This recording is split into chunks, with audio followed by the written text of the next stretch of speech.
Hello viewers, আমরা যারা ফেসবুকে কাজ করি, অর্থাৎ ফেসবুকে আমরা রিলস ভিডিও আপলোড করি, ফটো পোস্ট করি, তারপর বিভিন্ন লেখার যে ভিডিওগুলো পোস্ট করি, তো এইগুলো কিন্তু সবগুলো থেকে কিন্তু আমরা আর্নিং করতে পারি। তো এই আর্নিংয়ের পিছনে যে মনিটাইজেশনের বিষয়টি আছে, সেই মনিটাইজেশনের বিষয়ে কিন্তু আজকে আমি কথা বলবো। তো এখন কিন্তু ফেসবুক একটি সুবর্ণ সুযোগ দিয়েছে যে খুব সহজেই কিন্তু আমাদের চ্যানেলকে মনিটাইজেশন করতে পারবো, অর্থাৎ কন্টেন্ট মনিটাইজেশন যেটিকে বলে। তো আমাদের যাদের যাদের কন্টেন্ট মনিটাইজেশন পেজের মধ্যে বা ফেসবুক আইডির মধ্যে নেই, তো আমরা কিভাবে কন্টেন্ট মনিটাইজেশনকে নিয়ে আসব, এই বিষয়ে কিন্তু আজকের আমার এই ভিডিওটি। তো চলো আমরা মোবাইল স্ক্রিনে দেখে নিই কীভাবে আমরা আমাদের পেজ বা ফেসবুক আইডিতে কন্টেন্ট মনিটাইজেশন নিয়ে আসবো। তো চলো আমরা মোবাইল স্ক্রিনে চলে যাই। তো প্রথমে আমরা কি করব, আমাদের মোবাইলে যে ফেসবুক অ্যাপ্লিকেশনটি আছে সেই ফেসবুক অ্যাপ্লিকেশনটিকে কিন্তু আমরা ওপেন করব এবং এখানে আমরা কিন্তু চেক করব। তো এখানে আসার পরে 3 ডট নামে যে অপশনটি আছে কর্নারের মধ্যে, সেটিতে ক্লিক করব। করার পরে আমাদের যে প্রোফাইল পিকচার আছে সেই প্রোফাইল পিকচারের উপর কিন্তু ক্লিক করব। করার পরে এখানে প্রফেশনাল যে ড্যাশবোর্ডটি আছে সেখানে ক্লিক করব।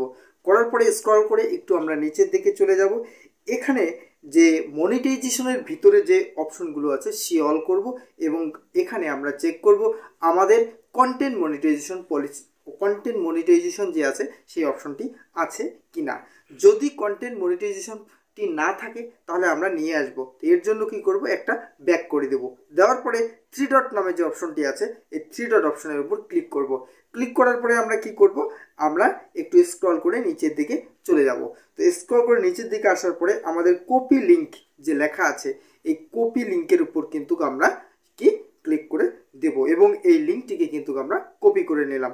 নেওয়ার পরে আমরা একদম ব্যাগে চলে আসব। ব্যাগে কোথায় আসব, একদম আমরা এখন আমাদের যে মোবাইলে ক্রোম ব্রাউজার আছে সেই ক্রোম ব্রাউজারের মধ্যে কিন্তু আমরা চলে যাব। তো আমরা ক্রোম ব্রাউজারে এসে সর্বপ্রথমে কি কাজটি করব, আমাদের যে ফেসবুক অ্যাকাউন্টটি আছে সেটি কিন্তু আমরা ক্রোম ব্রাউজারে কিন্তু ওপেন করে নেব, অর্থাৎ লগ ইন করে নেব। তো এটা যেহেতু সকলেই পারে আমি এটি দেখাচ্ছি না, তোমরা লগ ইন করে নিবে।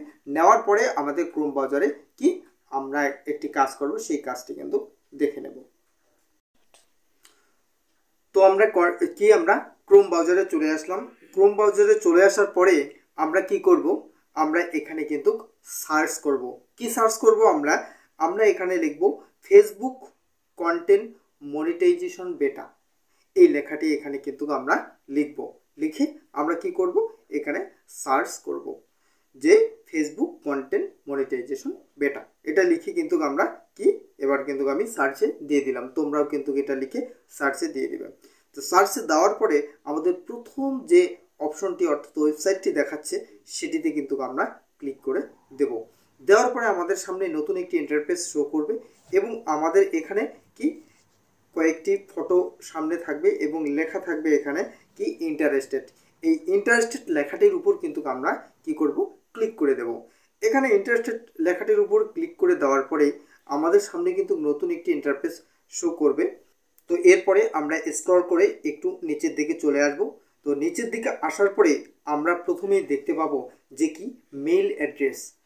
আমরা কি করব, আমরা যে জিমেল বা ইমেল আইডি দিয়ে আমাদের ফেসবুক অ্যাকাউন্টটি খুলেছি সেই জিমেল আইডিটি কিন্তু এখানে বসিয়ে দেব। এবং আরেকটি কথা বলি, এই যে আমরা ক্রোম ব্রাউজারে যে আসার আগেই অর্থাৎ আমাদের ফেসবুক অ্যাকাউন্টের যে আছে সেটি কিন্তু আমাদের ক্রোম ব্রাউজারে খুলে নিতে হবে। এটি না খুললে কিন্তু কখনোই হবে না, কারণ হচ্ছে এটি এর মধ্যেই খুলতে হবে। আমাদের অ্যাপের মধ্যেও খোলা থাকবে এবং এর মধ্যেও খোলা থাকবে। তো এরপরে কি করব, এরপরে আমরা যে কপি করলাম লিঙ্কটি, সেই লিঙ্কটি কিন্তু এখানে বসিয়ে দেব। এবং লাস্টে আরেকটি অপশন দেখতে পাচ্ছি আমরা, যে অপশনে কি আমরা বিভিন্ন সোশ্যাল মিডিয়ার লিঙ্ক কিন্তু এখানে দিতে পারবো এবং কি আমরা এখানে লেটস ডু দিস করব এবং ওকে করলেই কিন্তু আমাদের যে এখানে যে মেলটি আছে সেই মেলটি কিন্তু ফেসবুক টিমের কাছে চলে যাবে এবং আমাদের যদি সেই ক্রাইটেরিয়ার মধ্যে পড়ি তাহলে কিন্তু অবশ্যই আমাদের কন্টেন্ট মনিটাইজেশনটি দিয়ে দেবে। আরেকটি টিপসের কথা বলি যেটি খুব গুরুত্বপূর্ণ টিপস, যে টিপসের মাধ্যমে সবচেয়ে বেশি প্রভাব থাকে কন্টেন্ট মনিটাইজেশনের, আমরা প্রতিনিয়ত রিলস ভিডিও আপলোড করব। যারা বড় ভিডিও আপলোড করি তারা বড় ভিডিও আপলোড করব, প্রতিদিন একটি বা দুটি করে। যদি আমরা 1 মাস কন্টিনিউ এরকম করে থাকি, আমাদের অবশ্যই কিন্তু কন্টেন্ট মনিটাইজেশন সিস্টেম যে আছে সেটি কিন্তু দিয়ে দেবে। আশা করি বোঝাতে পারলাম ভিডিওটি। যদি ভিডিওটি ভালো লেগে থাকে অবশ্যই আমার এই চ্যানেলটিকে সাবস্ক্রাইব করবে, লাইক, কমেন্ট এবং শেয়ার করবে।